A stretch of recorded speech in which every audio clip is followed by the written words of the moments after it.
गुरु मंत्रा academy के official channel पर स्वागत है मेरे प्यारे बच्चों। जैसा कि आज हम लोग जो मैथ्स पेडागोजी है, मैथ्स पेडागोजी यानी गणित शिक्षण, उसका जो लेसन 2 है, ठीक है, उसका जो लेसन 2 है वो क्या है, वो है गणित का पाठ्यक्रम में स्थान, यानी place of maths in curriculum. मेरे प्यारे बच्चों, इसकी हम लोग आज चर्चा करेंगे। ध्यान दीजिएगा, जो पाठ्यक्रम है ना मेरे प्यारे बच्चों, इसको हम क्या कहते हैं, ध्यान दीजिएगा, इसको हम पाठ्यचर्या भी कहते हैं। क्या कहते हैं? पाठ्यचर्या भी कहते हैं। राइट, ये बात ध्यान रखिएगा, पाठ्यक्रम या पाठ्यचर्या एक ही चीज है। इसको जो है इंग्लिश में करिकुलम बोलते हैं। क्या बोलते हैं? करिकुलम। राइट, तो सबसे पहला सवाल ये इसमें कि पाठ्यक्रम या जो पाठ्यचर्या है मेरे प्यारे बच्चों, पाठ्यक्रम या पाठ्यचर्या है, ये ध्यान दीजिएगा, ये पाठ्यक्रम या पाठ्यचर्या, मैं पाठ्यक्रम ही लिख देता हूं, पाठ्यक्रम। और आप लोग सिलेबस की चर्चा करते हैं, सिलेबस, ध्यान दीजिएगा, सिलेबस, ठीक। सिलेबस ये एक इंग्लिश वर्ड है। इसको हिंदी में क्या बोलते हैं? इसको हिंदी में बोलते हैं विषय वस्तु बोलते हैं। तो सबसे पहला ये सवाल कि क्या पाठ्यक्रम और सिलेबस एक ही चीज है कि कोई अंतर है? तो ध्यान दीजिएगा मेरे प्यारे बच्चों, पाठ्यक्रम यानी कि पाठ्यचर्या एक बड़ी व्यवस्था है। एक क्या है? बड़ी व्यवस्था है, जिसके अंतर्गत सिलेबस, जिसके अंतर्गत क्या आता है? सिलेबस आता है। यानी सिलेबस किसके अंदर आएगा? पाठ्यक्रम के अंदर आएगा। पाठ्यक्रम एक बहुत बड़ी व्यवस्था है। अभी मैं चर्चा करूंगा कि पाठ्यक्रम कैसी व्यवस्था है, उसमें क्या आता है। तो सबसे पहली बात, ये जो मेन पॉइंट है उसको आप ध्यान रखिएगा, सिलेबस यानी विषय वस्तु, ये किसके अंदर आएगा? ये पाठ्यक्रम के अंदर आएगा। ये बात समझ में आई? पहली चीज, पहला पॉइंट हमने आपका क्लियर किया। दूसरा पॉइंट यह है कि अब हम लोग ये जानना शुरू करेंगे कि पाठ्यक्रम है क्या, कहां से इसकी उत्पत्ति हुई, ठीक, और इससे संबंधित कुछ परिभाषाएं जानेंगे। फिर इसका महत्व क्या है वो देखेंगे हम लोग। फिर इसका विकास कैसे हुआ वो देखेंगे। गणित को पाठ्यक्रम में क्यों रखा गया उसकी चर्चा करेंगे। इसके बाद बात करेंगे हम लोग कि जो गणित की जो आधारभूत संरचना है, बेसिक स्ट्रक्चर, वो क्या है, इसके सिद्धांत क्या हैं, इसके मूल्य क्या हैं, वैल्यूज, पूरी की पूरी ओवरऑल हम लोग चर्चा करेंगे 1 बाय 1। तो सबसे पहले मेरे प्यारे बच्चों सवाल ये उठता है कि जो पाठ्यक्रम है या पाठ्यचर्या वो क्या है, ठीक, क्या है वो। तो आइए जरा इसको बहुत ही आसान शब्दों में समझते हैं। भाई जो पाठ्यक्रम है, ध्यान दीजिएगा, पाठ्यक्रम, उसको एक ऐसा साधन माना जाता है, ध्यान दीजिएगा, पाठ्यक्रम को एक ऐसा साधन माना जाता है जिसके द्वारा शिक्षा के लक्ष्यों को क्या किया जाता है? शिक्षा और जीवन के लक्ष्यों को, ध्यान दीजिएगा, पाठ्यक्रम वह साधन है जिसके द्वारा शिक्षा और जीवन के लक्ष्यों को क्या किया जाता है? लक्ष्यों को प्राप्त किया जाता है, ठीक। तो पाठ्यक्रम को क्या माना जाता है? साधन माना जाता है जिसके द्वारा शिक्षा और जीवन के लक्ष्यों को क्या किया जाता है? प्राप्त किया जाता है। इससे क्या बात समझ में आती है कि पाठ्यक्रम क्या है? पाठ्यक्रम बच्चे से बहुत ही गहराई से उसका नाता होता है, पाठ्यक्रम का, ठीक। पाठ्यक्रम जो है बच्चों को ध्यान में रखते हुए बनाया जाता है। ध्यान दीजिएगा, पाठ्यक्रम बच्चों को ध्यान में रखते हुए बनाया जाता है। ये अभी इस पर मैं लास्ट में चर्चा भी करूंगा। तो फिलहाल अभी के लिए इतना बेसिक चीज कि पाठ्यक्रम क्या है। पाठ्यक्रम वह साधन है, ठीक, जिसके द्वारा शिक्षा और जीवन के लक्ष्यों को क्या किया जाता है? प्राप्त किया जाता है। तो पहली चीज। दूसरी बात कि पाठ्यक्रम ये आया कहां से, यानी जो पाठ्यक्रम यानी करिकुलम जो शब्द है वो आया कहां से। तो ध्यान दीजिएगा, जो करिकुलम शब्द है, करिकुलम, उसकी जो उत्पत्ति है किससे मानी गई? क्यूरेरर शब्द से मानी गई। क्यूरेरर शब्द से मानी गई, यानी कि जो पाठ्यक्रम का मतलब समझ रहे हैं ना, पाठ्यक्रम का मतलब कैरिकुलम। तो जो ये कैरिकुलम है, इसकी जो उत्पत्ति है वो क्यूरेरर शब्द से मानी गई, जो कि एक लैटिन भाषा का शब्द है जिसका अर्थ होता है दौड़ का मैदान। मतलब जो बच्चा, मान लो कोई मैदान है, उसको जितनी जल्दी दौड़कर पार कर लेगा वो शिक्षा के लक्ष्य को उतनी जल्दी प्राप्त कर लेगा। राइट, ऐसा माना गया। ये बात क्लियर हुई? अच्छा, तो ये दूसरा पॉइंट था। तीसरे पॉइंट की अगर हम चर्चा करें, जो हमको चर्चा करनी थी मेन रूप से, कि एक्चुअल में जो पाठ्यक्रम है उसकी क्या परिभाषा हो सकती है, स्पेशली अगर बात करें तो ध्यान दीजिएगा। पाठ्यक्रम को वो व्यवस्था बताई गई, ठीक है, जिसमें शिक्षक जिन परिस्थितियों में, जिन सर्कमस्टेंसेस में, और उसके जो अपने अनुभव हैं, जो उसका एक्सपीरियंस है, जो उसके प्लान्स हैं, जो उसकी योजनाएं हैं, ठीक, इसके द्वारा वो बच्चों के व्यवहार में, ध्यान दीजिएगा, बच्चों के व्यवहार यानी बिहेवियर में जो भी अभीष्ट मतलब रिक्वायर्ड, जो भी अभीष्ट परिवर्तन लाता है वो पाठ्यक्रम कहलाता है। ध्यान दीजिएगा, शिक्षक जिन परिस्थितियों, अनुभवों और योजनाओं द्वारा किसी बच्चे के व्यवहार में जो अभीष्ट परिवर्तन लाता है वो क्या कहलाता है? पाठ्यक्रम। देखिए इसमें 3 शब्द हैं, 3 वर्ड्स हैं। पाठ्यक्रम शब्द का अगर जिक्र होगा तो ये तीनों वर्ड बिल्कुल आपके माइंड में सेट होने चाहिए। पाठ्यक्रम का मतलब जो माहौल बन रहा है क्लासरूम का, जो परिस्थितियां, जो सर्कमस्टेंसेस क्रिएट हो रही हैं, जो टीचर का अपना एक्सपीरियंस है और जो प्लान्स बनाए जा रहे हैं, ठीक है, क्लास को ऑर्गेनाइज करने के लिए, तो उसके द्वारा हम बच्चे को जो भी सिखाएंगे, तो जाहिर सी बात है जब सिखाएंगे तो बच्चे के बिहेवियर में चेंज आएगा। तो जो वो बिहेवियर में चेंज आएगा दैट इज कॉल्ड करिकुलम। तो क्या कहलाएगा? पाठ्यक्रम कहलाएगा। ये बात समझ में आई? 3 वर्ड ध्यान रखना है। क्या? परिस्थितियां, अनुभव और योजनाएं, एक शिक्षक के द्वारा जो बनाई जाती हैं। इन सब को मिला देंगे तो पाठ्यक्रम वो हो जाएगा। ठीक है, तो ये हमने 3 पॉइंट की चर्चा की। पहला पाठ्यक्रम का अर्थ, दूसरा इसकी उत्पत्ति, और तीसरा इसकी जो एक स्पेशल डेफिनेशन है वो कह सकते हैं। अब कुछ मनोवैज्ञानिक थे, उन्होंने पाठ्यक्रम के संबंध में अपनी बात रखी, यानी कुछ परिभाषाएं दी, उसकी हम लोग चर्चा करेंगे। ध्यान दीजिएगा, आप इसको नोट डाउन भी कर सकते हैं, बोर्ड पे हमने मेंशन नहीं किया है। ठीक है, तो मेरे प्यारे बच्चों, मुनरो, ठीक है, मनोवैज्ञानिक और गणितज्ञ थे। उनका कहना था, मुनरो का कहना था, क्या कहना था मेरे प्यारे बच्चों? मुनरो का यह कहना था कि पाठ्यक्रम में वे सभी अनुभव सम्मिलित होते हैं, पाठ्यक्रम में वे सभी अनुभव सम्मिलित होते हैं जिन्हें शिक्षा के उद्देश्यों की पूर्ति के लिए विद्यालय में प्रयोग में लाया जाता है। फिर से समझ लीजिएगा, पाठ्यक्रम में वे सभी अनुभव सम्मिलित होते हैं, ठीक है, जिन्हें शिक्षा के उद्देश्यों की प्राप्ति के लिए विद्यालय में प्रयोग किया जाता है। तो कौन सा शब्द आया? अनुभव। तो मुनरो ने अनुभव पर फोकस किया। ठीक, हम अगली परिभाषा पर आते हैं।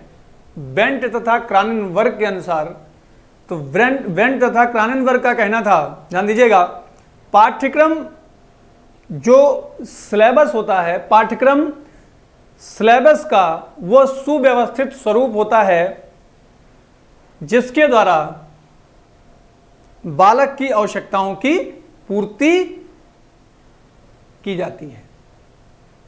ठीक है, समझ में आई इतनी बात? बेंट तथा क्राननबर्ग का कहना था कि पाठ्यक्रम विषय वस्तु का वह सुव्यवस्थित रूप होता है जो बालक की आवश्यकताओं की पूर्ति के लिए तैयार किया जाता है। यह बात समझ में आई? तो ध्यान दीजिएगा, इनके डेफिनेशन से क्या निकल के आया? विषय वस्तु का सुव्यवस्थित स्वरूप। सुव्यवस्थित कब होगा? जब प्लान होगा उसके लिए। तो इन तीनों जो वर्ड्स हैं, 3 वर्ड्स हैं, इन्हीं से इंटर रिलेट करके सारी डेफिनेशन पाठ्यक्रम की निकल के आएगी। मुनरो का बताया, मुनरो ने अनुभव पर फोकस किया। बेंट तथा क्राननबर्ग ने व्यवस्थित रूप बताया। व्यवस्थित मतलब जो कोई चीज प्लान्ड होगी तो ऑटोमेटिक वो व्यवस्थित होगी। ये बात समझ में आई? चलिए, तो अब अगली जो बात करने जा रहे हैं हम लोग, वो बात करने जा रहे हैं पाठ्यक्रम की आवश्यकता एवं महत्व। ठीक, necessity and importance of curriculum की बात करने जा रहे हैं। क्यों इंपॉर्टेंट है पाठ्यक्रम, उसकी हम लोग चर्चा करेंगे मेरे प्यारे बच्चों। तो पाठ्यक्रम इसलिए इंपॉर्टेंट है, ठीक है, क्योंकि ये जो टेक्स्ट बुक बनती है, टेक्स्ट बुक पाठ्य पुस्तक, उसके निर्माण में यानी उसके कंस्ट्रक्शन में काफी मदद करता है। यानी पाठ्य पुस्तकों के निर्माण में क्या होती है, सुविधा मिलती, हेल्प मिलती है। इसलिए पाठ्यक्रम बहुत इंपॉर्टेंट है। ठीक है, समय और शक्ति का क्या होता है, सदुपयोग होता है। मतलब कोई चीज प्लान्ड वे में और एक्सपीरियंस लोग, ठीक, और उस माहौल के लिए बनाई गई है, तो जाहिर सी बात है कि उसमें समय और शक्ति का सदुपयोग होगा, बिल्कुल यूटिलाइज होंगी, पावर एंड टाइम दोनों यूटिलाइज होगा। यह बात समझ में आई? अच्छा, और क्या इसके महत्व हो सकते हैं, ध्यान दीजिएगा। अब मान लीजिए इसमें एक चीज और, पाठ्यक्रम के माध्यम से एक चीज और हेल्प मिलेगी कि हम कौन सी टीचिंग मेथड उठाएं जिससे बच्चे को हम बहुत बेहतर ढंग से समझा पाएंगे। ठीक है, तो शिक्षण विधियों के चयन में सहायक, यानी कि कौन सी टीचिंग मेथड का सिलेक्शन करना है, उसमें भी काफी यह मदद करेगा। जब टीचिंग मेथड, शिक्षण विधि बेहतर हमने सेलेक्ट कर ली, तो जो टीचिंग की प्रोसेस है वो भी काफी अच्छी हो जाएगी। तो अगला जो पॉइंट है तो वो क्या हो जाएगा, शिक्षण की प्रक्रिया, ध्यान दीजिएगा, शिक्षण की प्रक्रिया व्यवस्थित करने में सहायक। जाहिर सी बात है टीचिंग अपने आप सिस्टमैटिक हो जाएगी। ठीक है, अच्छा, अगला, जब भाई हमने टीचिंग मेथड देख लिया, फिर टीचिंग प्रोसेस आया, जब बच्चे को सिखा देंगे तो ये तो जानना चाहेंगे ना कितना बच्चे को मैंने सिखाया, तो वो सारी की सारी चीजें पाठ्यक्रम में शामिल होती हैं। तो वही जानना कि बच्चे ने कितना सीखा, यानी कहां तक सीखा जो हमने सिखाया। ठीक, उसको हम मूल्यांकन के माध्यम से करेंगे, तो मूल्यांकन करने में सहायक है इसका लास्ट पॉइंट। ठीक, तो ये कुछ पॉइंट्स है जो पाठ्यक्रम की आवश्यकता एवं महत्व को दर्शाते हैं। पहला, पाठ्य पुस्तक के निर्माण में सुविधा होगी। दूसरा पॉइंट इसमें क्या बताया, समय और शक्ति का सदुपयोग होगा, यूटिलाइजेशन होगा। ठीक है, पावर एंड टाइम का। टीचिंग मेथड के सिलेक्शन में काफी हेल्प करेगा वो। टीचिंग प्रोसेस को अरेंज करने में, यानी शिक्षण विधि को व्यवस्थित करने में सहायक होगा। और लास्ट में मैंने बताया कि मूल्यांकन करने में सहायक होगा, यानी हमने बच्चे को सिखाया, बच्चे ने उस चीज को कहां तक गेन किया, उसको भी चेक करने में काफी मदद करेगा पाठ्यक्रम। ठीक है, चलिए, तो ये हमने ये पॉइंट भी डिस्कस कर लिया आपसे। तो ये चौथा पॉइंट था मेरे प्यारे बच्चों, ये चौथा पॉइंट था। हम अगले पॉइंट पर आते हैं कि हम अपने पाठ्यक्रम को कैसे डिजाइन करें, उसका डेवलपमेंट कैसे करें। तो ये अगला पॉइंट है, पाठ्यक्रम का विकास।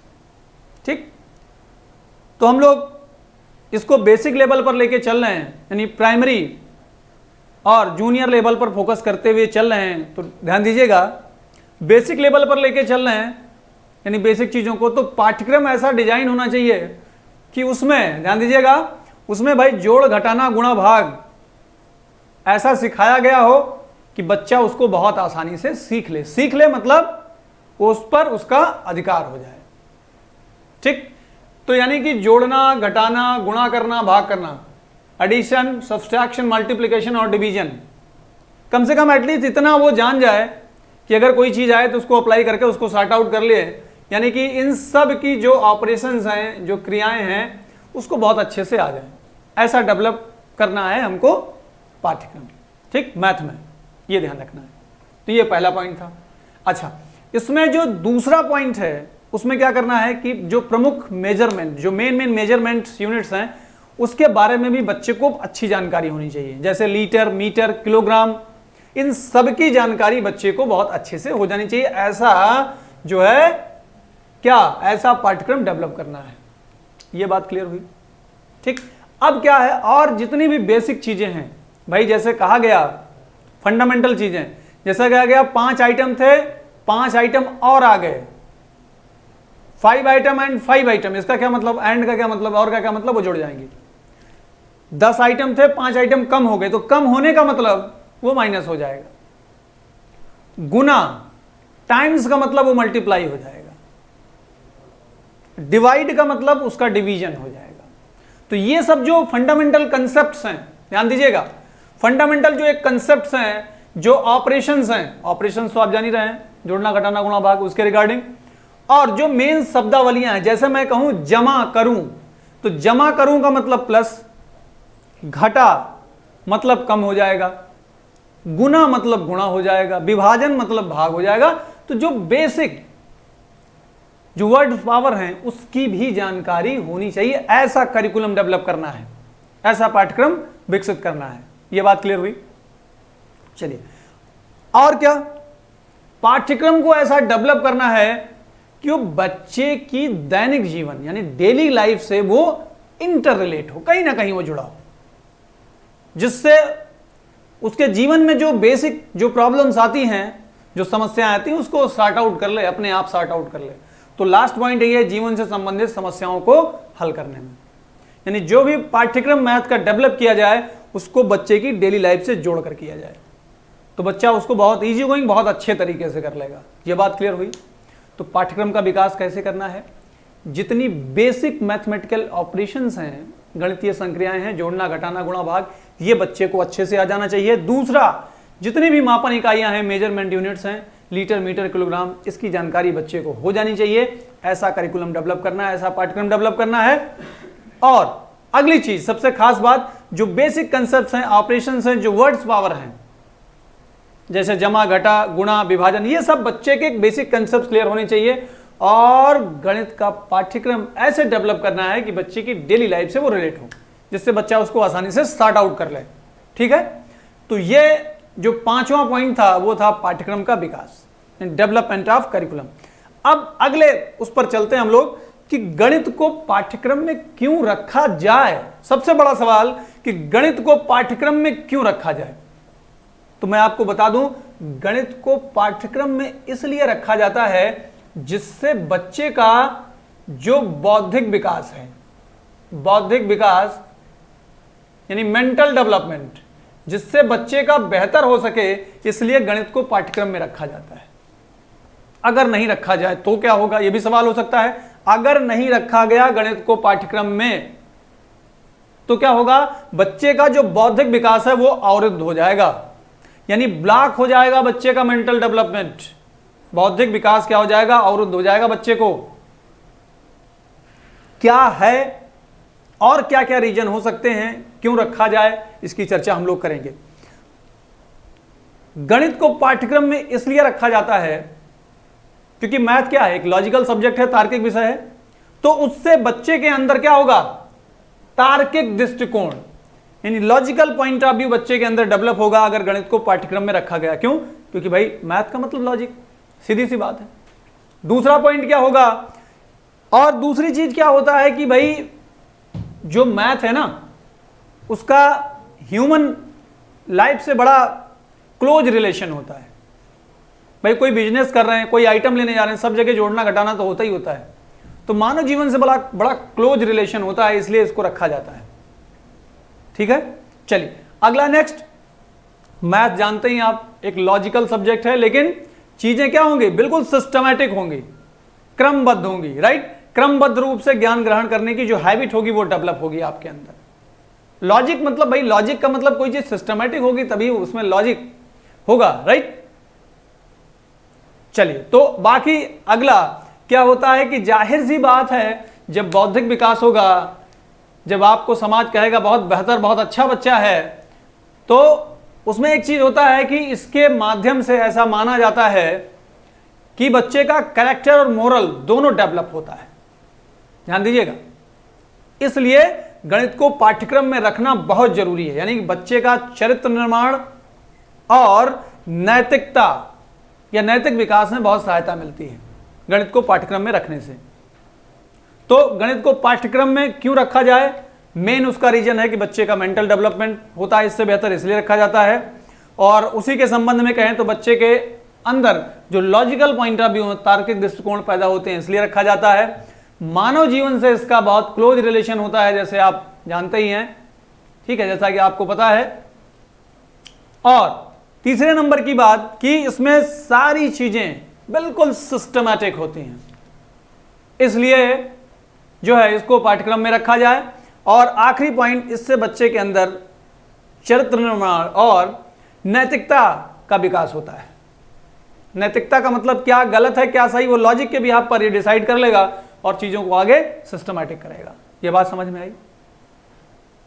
तो ये कुछ पॉइंट्स है। छठा पॉइंट था गणित का पाठ्यक्रम में स्थान। अब हम लोग अगले पॉइंट पर आते हैं कि क्या मेरे प्यारे बच्चों, क्या बेसिक स्ट्रक्चर है मैथ का। तो मैथ का जो बेसिक स्ट्रक्चर है उसमें तीन चीजें आती हैं मेरे प्यारे बच्चों। ये जैसा कि मेंशन है, तीन चीजें उसमें होती हैं बेसिक स्ट्रक्चर में। एक उसका बीजगणितीय संरचना होती है, अलजेब्रिक स्ट्रक्चर होता है। अलजेब्रिक स्ट्रक्चर में ध्यान दीजिएगा, इसमें तीन चीजें आती हैं, जोड़, गुणा और ये सामान्यीकरण, एडिशन, मल्टीप्लिकेशन और जनरलाइजेशन। तो बीजगणितीय संरचना में तीन चीज, योग, गुणा और सामान्यीकरण। योग समझ रहे हैं, जोड़ना, गुणा समझ रहे हैं, गुणा करना, ठीक है।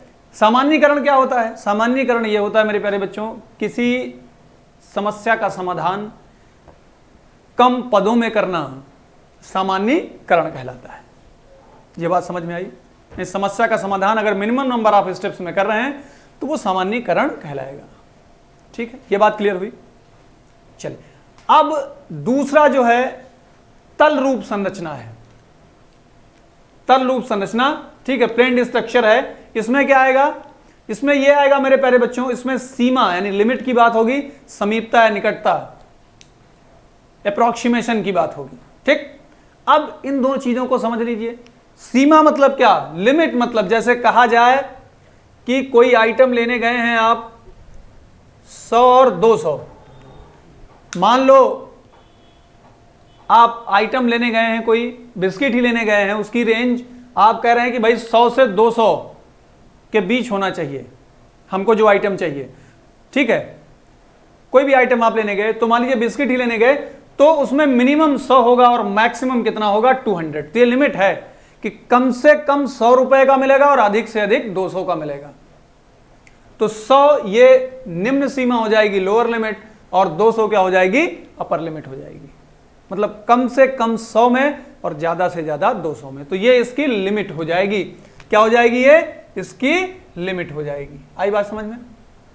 समीपता निकटता का क्या मतलब है? ठीक, इसको मैं पढ़ाऊंगा भी।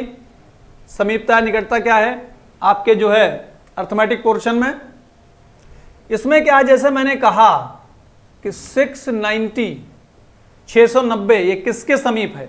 600 के या 700 के? तो आप कहोगे सर नहीं, ये तो 700 के अप्रॉक्स है, नियर अबाउट है। ठीक, यही मैं कहूं कि जो 625 है ये किसके करीब है?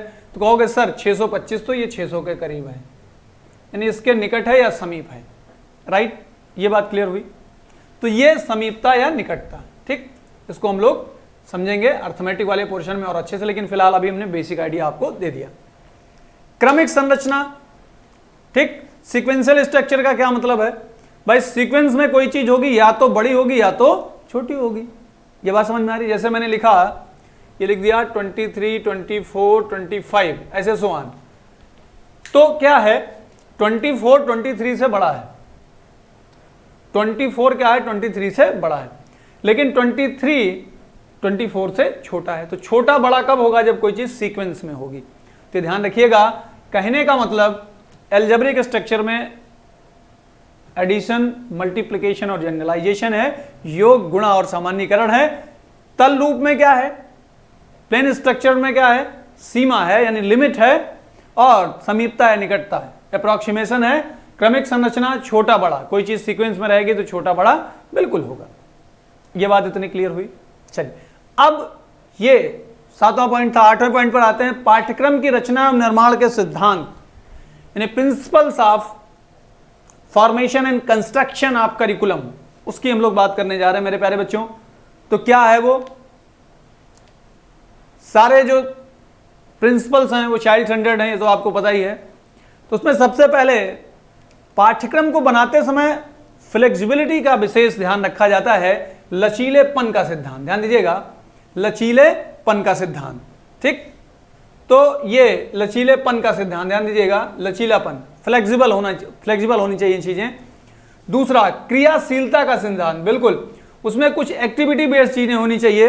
और ये जो है, ध्यान दीजिएगा मेरे प्यारे बच्चों, ये जो है उपयोगिता का सिद्धांत। उपयोगिता मतलब क्या होना चाहिए, वो उपयोगी भी होना चाहिए। क्या होना चाहिए, उपयोगी भी होना चाहिए, ठीक है।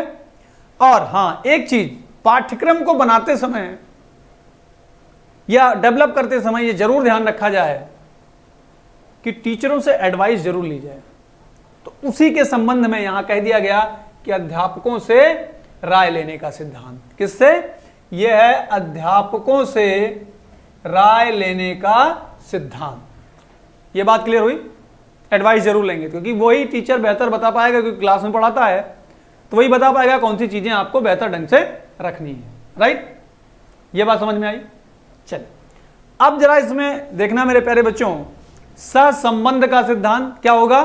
सहसंबंध का मतलब होगा कि चीजें बच्चे को रिलेट करके कैसे सिखाई जा रही हैं, यह ध्यान रखना है। अब जैसे मान लो 4 और 2 को जोड़ना है तो बच्चा एप्पल जरूर देखता है, सेब जरूर देखता है, ठीक है। तो 4 सेब वो कर दो, 2 और कर दो, एक साथ मिलाकर उसमें बता दो 4 और 2 कितने हो गए, 6 हो गए। तो बच्चा उस चीज को बहुत जल्दी गेन करेगा। तो ये क्या हो जाएगा, सहसंबंध का सिद्धांत। ध्यान दीजिएगा, सहसंबंध का सिद्धांत। हाँ, एक चीज पाठ्यक्रम को ऐसा बनाना है कि बच्चा जो फ्री रहता है ना घर पे, उस टाइम का भी यूटिलाइजेशन हो जाए। तो देखो, अवकाश के सदुपयोग का सिद्धांत। जो बच्चा जिस दिन हॉलीडे रहता है, कुछ ऐसा करिकुलम डिजाइन हो कि उसका भी यूटिलाइजेशन हो जाए। राइट, चलिए सहसंबंध का सिद्धांत हो चुका है, मैंने बता ही दिया है आपको। चलिए अगला देखते हैं, मनोवैज्ञानिक सिद्धांत। मनोवैज्ञानिक मतलब सारी चीजें बाल केंद्रित होंगी, बच्चे को ध्यान में रखते हुए सारी चीजें आपको रखनी है पाठ्यक्रम के अंदर, ये सबसे बड़ी बात। अनुशासनिक मूल्यों का सिद्धांत, बिल्कुल उसमें डिसिप्लिन वाली सारी चीजें कुछ ना कुछ रखनी ही है। आ रही बात समझ में, कुछ ऐसा सिस्टम बनाना है पाठ्यक्रम में कि बच्चा डिसिप्लिन वे में उसको लगा रहे और उसको करके भी दिखाए।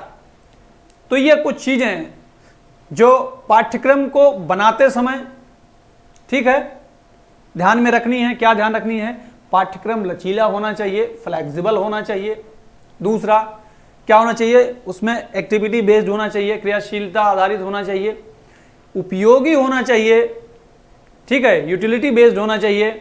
ठीक, अच्छा आगे इसमें टीचर की एडवाइस जरूर ली जाए, चीजों को जोड़कर सिखाया जाए, सहसंबंध का सिद्धांत। और जो बच्चा जिसको हॉलीडे रहता है वो भी यूटिलाइज हो जाए, ऐसा बनाना चाहिए। मनोवैज्ञानिक सिद्धांत, बच्चे को ध्यान में रखते हुए सारी चीजें बनानी है और कुछ ऐसा बनाना है पाठ्यक्रम जिससे बच्चा डिसिप्लिन वे में रहे। ठीक है, तो ये सारी चीजें जो डिस्कस्ड हुई वो पाठ्यक्रम की रचना एवं निर्माण के सिद्धांत में हुई। ठीक, और इस पूरे टॉपिक का जो लास्ट प्रकरण है, लास्ट पार्ट है, उसको हम लोग देखेंगे। वो क्या है कि गणित का जो शिक्षण है, बच्चे के अंदर कौन कौन से मूल्य, कौन कौन सी वैल्यूज बच्चे के अंदर डेवलप हो जाएंगी। तो सबसे पहले तो बच्चे के अंदर मेंटल वैल्यूज डेवलप होंगी, बौद्धिक मूल्य विकसित होगा। और चूंकि ध्यान दीजिएगा चरित्र निर्माण एवं नैतिकता में भी सहायक हो, मैंने बताया था कि इससे बच्चे के चरित्र निर्माण और नैतिकता में सहायक होती है। तो इन दोनों चीजों को, चरित्र निर्माण और नैतिकता, क्या गलत है क्या सही, इसको समाज से जोड़ देंगे। तो बच्चे का जो मूल्य है, ध्यान दीजिएगा, गणित शिक्षण से बच्चे के अंदर जो मूल्य डेवलप होगा वो बौद्धिक भी डेवलप होगा, मेंटल भी डेवलप होगा, और क्या डेवलप होगा, सामाजिक भी डेवलप होगा, सोशल भी डेवलप होगा, सांस्कृतिक भी होगा। ठीक है, और जीविकोपार्जन, मतलब ये आप समझ लीजिए कि गणित जो पढ़ता है अच्छे से, तो गणित की ट्यूशन बहुत आसानी से मिल जाती है लोगों को। ठीक है, यानी गणित, हर गार्जियन ने चाहता है कि मेरा बच्चा गणित में बेहतर हो, मैथ्स में बेहतर हो, तो ट्यूशन वगैरह जरूर लगवाता है उसका। तो कहने का मतलब जिसको मैथ आती है तो उसको जीविकोपार्जन संबंधी कोई समस्या नहीं होती, ये वोकेशनल वैल्यूज है, कोई दिक्कत नहीं होती। ठीक, उसका जीवन यापन चलता रहता है। तो जीविकोपार्जन संबंधी मूल्य भी डेवलप हो जाते हैं बच्चे के अंदर, और अनुशासन तो डेवलप होगा ही होगा, और एक्सपेरिमेंटल प्रयोगात्मक मूल्य भी विकसित हो जाते हैं। क्यों, प्रयोगात्मक मूल्य क्या है कि भाई एक क्वेश्चन किया, बच्चे ने नहीं आया, फिर दूसरे तरीके से लगाएगा, फिर तीसरे तरीके से, तो वही उसका एक्सपेरिमेंट है।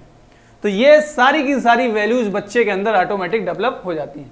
हाँ, और एक सबसे जो सुपर वैल्यूज डेवलप होगी वो बच्चे के अंदर साइंटिफिक अप्रोच डेवलप होगा, यानी वैज्ञानिक दृष्टिकोण डेवलप होगा। तो मैंने क्या क्या बताया मेरे प्यारे बच्चों, कौन कौन सी वैल्यूज डेवलप होंगी, बौद्धिक, मेंटल, सामाजिक, सोशल, सांस्कृतिक, कल्चरल, और इसके बाद जीविकोपार्जन, वोकेशनल, अनुशासन संबंधी, डिसिप्लिन रिलेटेड वैल्यूज, और वैज्ञानिक दृष्टिकोण, साइंटिफिक अप्रोच डेवलप होगी, या साइंटिफिक अप्रोच से रिलेटेड जो वैल्यूज होंगी वो डेवलप होंगी बच्चे के अंदर।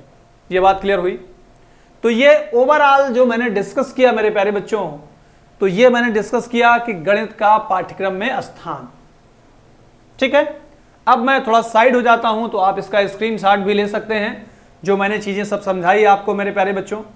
अब इसमें एक दो पॉइंट रह गया है, उसको भी मैं एक्सप्लेन कर देता हूं आपको वन बाय वन। तो ध्यान दीजिएगा मेरे प्यारे बच्चों, वो क्या पॉइंट है, आइए उसकी भी चर्चा कर लें हम लोग। तो जो गणित की पाठचर्या है या जो गणित का पाठ्यक्रम है वो कैसा होना चाहिए, ये भी जरा हमको समझना है। तो कैसा होना चाहिए मेरे प्यारे बच्चों, ये ध्यान दीजिएगा। तो एनसीएफ 2005 यानी नेशनल करिकुलम फ्रेमवर्क 2005, राष्ट्रीय पाठचर्या की रूपरेखा 2005 में बिल्कुल ये साफ साफ लिखा गया है मेरे प्यारे बच्चों कि जो गणित की, ध्यान दीजिएगा, जो गणित की पाठचर्या है वो कैसी होनी चाहिए, जो गणित की पाठचर्या है वो कैसी होनी चाहिए, वो ऐसी होनी चाहिए कि जो क्या हो, महत्वपूर्ण हो, सुसंगत हो, और क्या हो, महत्वाकांक्षी हो। तो गणित की पाठचर्या, ध्यान दीजिएगा मेरे प्यारे बच्चों, कि जो गणित की पाठचर्या है, गणित की पाठचर्या, गणित की पाठचर्या कैसी होनी चाहिए, ध्यान दीजिएगा। ये एनसीएफ 2005 में बिल्कुल साफ साफ लिखा है, एनसीएफ 2005 में ये लिखा है कि गणित की जो पाठचर्या है वो कैसी होनी चाहिए, वो महत्वाकांक्षी होनी चाहिए, महत्वाकांक्षी होनी चाहिए, वो महत्वाकांक्षी, और कैसी होनी चाहिए, महत्वाकांक्षी होनी चाहिए, और कैसी होनी चाहिए, सुसंगत, और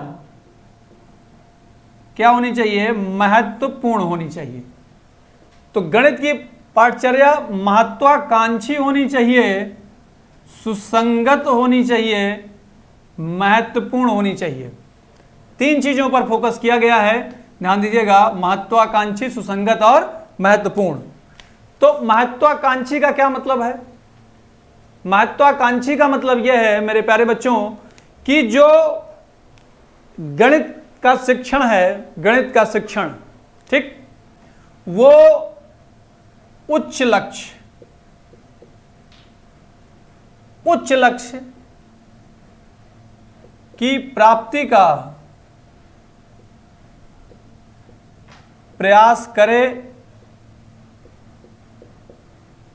बजाय सीमित लक्ष्य के, बजाय सीमित लक्ष्य के। अभी मैं इसकी चर्चा करूंगा कि गणित शिक्षण का उच्च लक्ष्य क्या होता है, सीमित लक्ष्य क्या होता है, इसकी हम लोग अभी चर्चा करेंगे। ठीक है, तो ध्यान दीजिएगा, महत्वाकांक्षी इस संदर्भ में हुआ, एम्बिशियस इस संदर्भ में हुआ गणित की पाठचर्या कि यह उच्च लक्ष्य की प्राप्ति का प्रयास करे बजाय सीमित लक्ष्य। ठीक है, यह ध्यान दीजिएगा। सुसंगत का मतलब क्या होगा कि पाठचर्या ऐसी बनी होनी चाहिए कि पूरी तरीके से वो करस्पॉन्डेंस हो किसके, जिस क्लास में बच्चा पढ़ रहा हो। सुसंगत मतलब कि बिल्कुल वो क्या हो, वो सुव्यवस्थित हो, क्या हो, वो क्या हो, सुव्यवस्थित हो।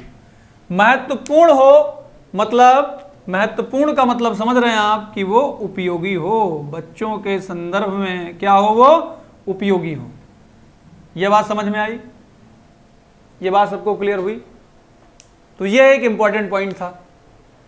अब हमने यहां महत्वाकांक्षी में दो शब्द का इस्तेमाल किया था, एक उच्च लक्ष्य और दूसरा सीमित लक्ष्य। ठीक है, तो ये मैंने आपको बताया, ये बात आपको क्लियर भी हुई होगी। अब थोड़ा सा मैं उसकी भी चर्चा कर लूं कि गणित शिक्षण का उच्च लक्ष्य, सीमित लक्ष्य और मुख्य उद्देश्य क्या होता है, उसकी भी हम लोग चर्चा कर लें, तभी क्लियर हो पाएगा ये। ठीक, छोटा छोटा मैं बता दूं मोटा मोटा आपको कि उच्च लक्ष्य का मतलब होता है कि बच्चे को ऐसी इस तरीके से गणित सिखाई जाए कि बच्चा सारी चीजें किसके माध्यम से करने लगे, तर्क के माध्यम से। और सीमित लक्ष्य का मतलब यह होता है कि बच्चा केवल और केवल जो लाभ की चीजें हैं, जो उसके लिए लाभप्रद हैं, लाभप्रद गणित जो है वो बच्चे के अंदर विकसित कर दी जाए। ठीक है, या बच्चे के अंदर वो विकास हो जाए, लाभप्रद गणित, जैसे जोड़ना घटाना गुणा भाग आ जाए, बस बच्चे को गिनती पढ़ा जाए, ये सब। ठीक, तो वो सीमित लक्ष्य होगा, मैंने मोटा मोटा बता दिया। तो महत्वाकांक्षी इस संदर्भ में होगी। ठीक है, चलिए अब हम लोग चर्चा कर लेते हैं कि जो गणित शिक्षण है, ध्यान दीजिएगा मेरे प्यारे बच्चों, तो गणित शिक्षण का मुख्य उद्देश्य क्या है, संकीर्ण उद्देश्य क्या है और उच्च लक्ष्य क्या है, इन तीनों की हम लोग चर्चा कर लें। ध्यान दीजिएगा। चलिए, तो मेरे प्यारे बच्चों चर्चा हम लोग करने जा रहे हैं। देखिए, तो जो गणित शिक्षण है मेरे प्यारे बच्चों, जो गणित शिक्षण है, गणित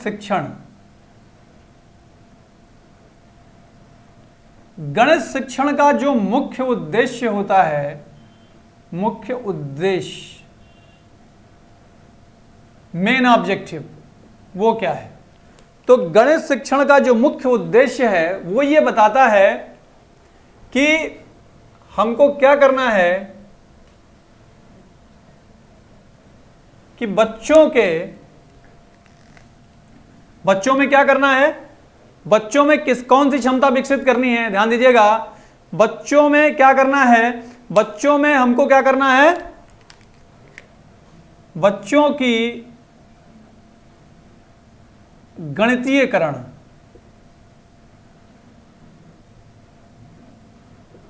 की क्षमता का विकास। बच्चों की गणितीयकरण की क्षमता का विकास, ध्यान दीजिएगा, ये क्या है, ये गणित शिक्षण का मुख्य उद्देश्य है। इसमें एक शब्द आया है गणितीयकरण, बच्चों की गणितीयकरण की क्षमता का विकास। मतलब गणितीयकरण का मतलब बच्चे की जो सोच विचार प्रक्रिया है, सोच विचार प्रक्रिया वो कैसी होनी चाहिए, वो तार्किक अगर है, बच्चे की जो सोच विचार प्रक्रिया है वो तार्किक है तो उसको गणितीयकरण कहा जाता है, मैथमेटाइजेशन कहा जाता है। ठीक है, तो ये गणित शिक्षण का मुख्य उद्देश्य है मेरे प्यारे बच्चों, कि गणित शिक्षण का क्या मुख्य उद्देश्य है, बच्चों की गणितीयकरण की क्षमता का विकास। और जिसमें गणितीयकरण का मतलब होता है कि बच्चे की जो सोच विचार प्रक्रिया है वो कैसी होनी चाहिए, तार्किक। तो एक गणित शिक्षण का मुख्य उद्देश्य हो गया। ठीक है, इतनी बात समझ में आई। अच्छा, अब दूसरे पे आओ। अब अगला जो गणित शिक्षण है, गणित शिक्षण का संकीर्ण उद्देश्य या जो सीमित लक्ष्य है, सीमित लक्ष्य, ठीक, यानी जो लिमिटेड गोल या कंक्रीट जो ऑब्जेक्टिव है वो क्या है, ध्यान दीजिएगा। मतलब संकीर्ण उद्देश्य या सीमित लक्ष्य का मतलब होता है कि बच्चे के अंदर वो लाभ वाली चीजें डेवलप कर दी जाएं जिससे बच्चे का काम चल जाए। तो कहने का मतलब कि बच्चों में लाभप्रद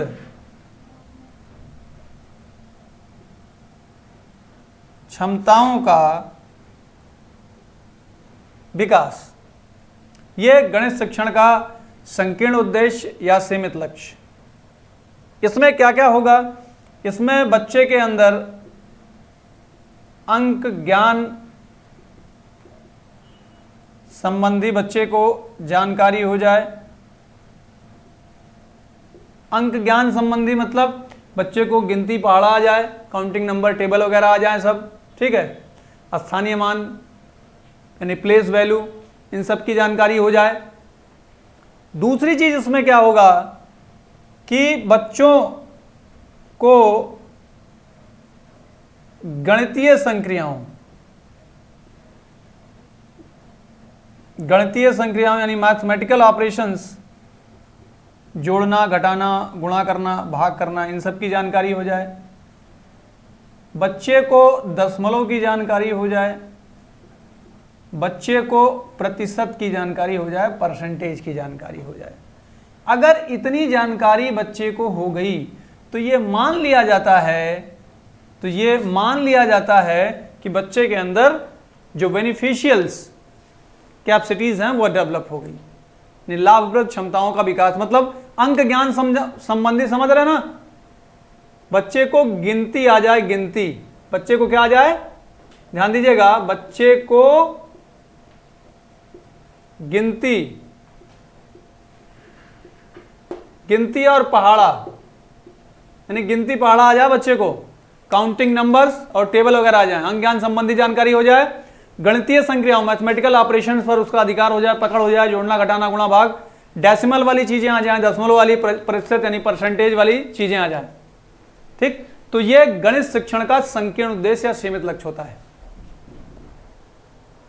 ठीक। ये बात समझ में आई। तो देखो मैंने कहा भी था, अभी पीछे इसके बताया था कि गणित शिक्षण का जो मुख्य उद्देश्य है वो क्या हो सकता है, संकीर्ण उद्देश्य है वो क्या हो सकता है। मुख्य उद्देश्य में सीधा सीधा समझिएगा, बच्चे की गणितीयकरण की क्षमता का विकास, मतलब बच्चा सारी चीजें लॉजिक के बिहाफ पर करेगा, सोचेगा समझेगा जो भी लॉजिक के बिहाफ पर। संकीर्ण उद्देश्य का क्या मतलब है कि बच्चे की काम की चीजें उसके अंदर डेवलप कर दो आप, राइट। काम की चीज मतलब जोड़ना, घटाना, गुणा, भाग आ जाए, उसको दशमलव, प्रतिशत, गणितीय संक्रियाओं के बारे में जानकारी हो जाए, मापन संबंधी जानकारी, लीटर, मीटर, किलोग्राम, ये बेसिक जानकारी हो जाए बच्चे को। अच्छा, अब अगला गणित शिक्षण का जो उच्च लक्ष्य होता है वो क्या होता है मेरे प्यारे बच्चों, ठीक है। तो गणित शिक्षण का जो उच्च लक्ष्य होता है, मैं इधर ही लिख देता हूं, गणित शिक्षण का उच्च लक्ष्य, हायर गोल, ये क्या होगा।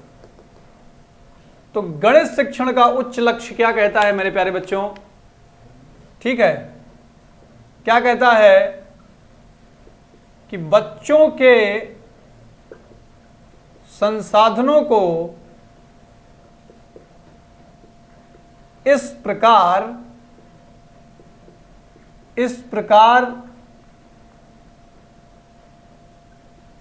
विकसित किया जाए, ठीक है, ताकि वह क्या कर सके,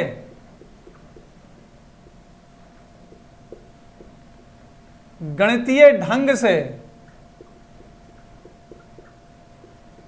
सोच सके, तर्क कर सके, और अगला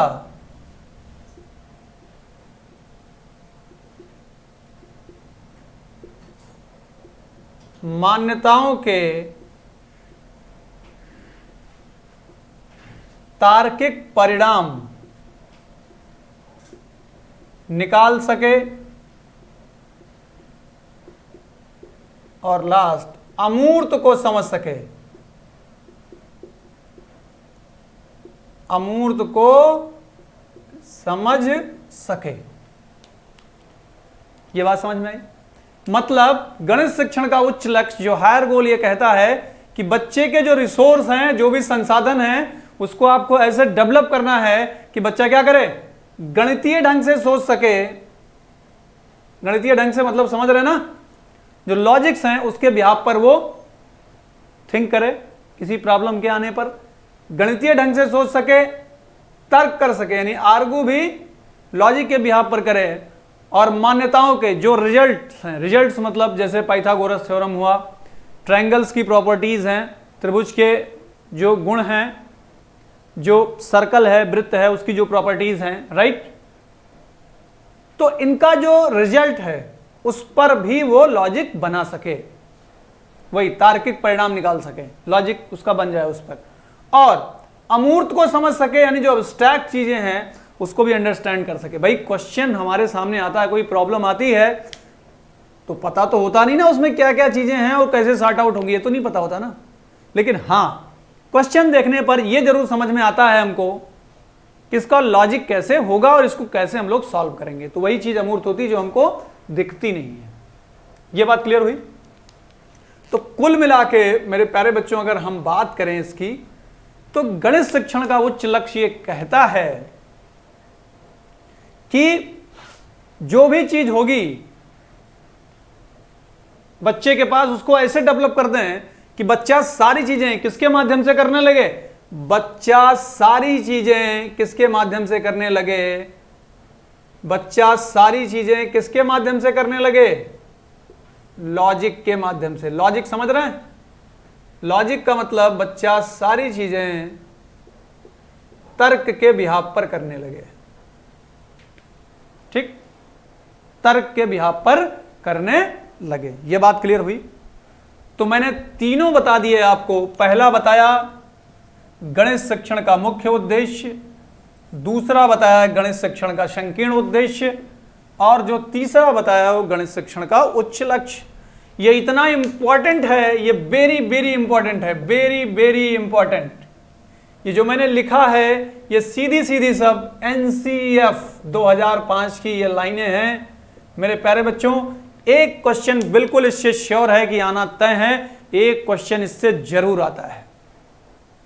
अभी पाठचर्या के संबंध में मैं बता रहा था कि पाठचर्या महत्वाकांक्षी होनी चाहिए।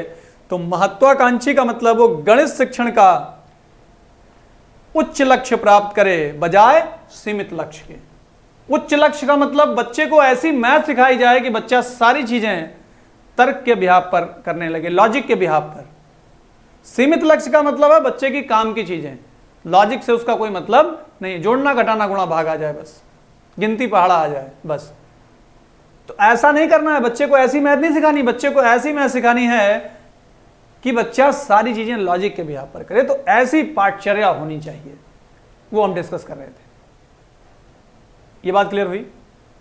चलिए, तो मेरे प्यारे बच्चों ध्यान दीजिएगा, ये तो मैंने ओवरऑल आपको बताया है कि इसमें क्या चीजें हो सकती हैं पाठचर्या के अंदर।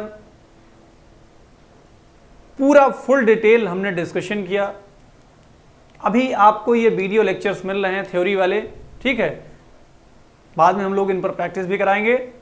तो बने रहिए और लगातार देखते रहिए पार्ट बाय पार्ट। तो ये दूसरा जो टॉपिक था मेरे प्यारे बच्चों, आज ये कंप्लीट हुआ। धन्यवाद।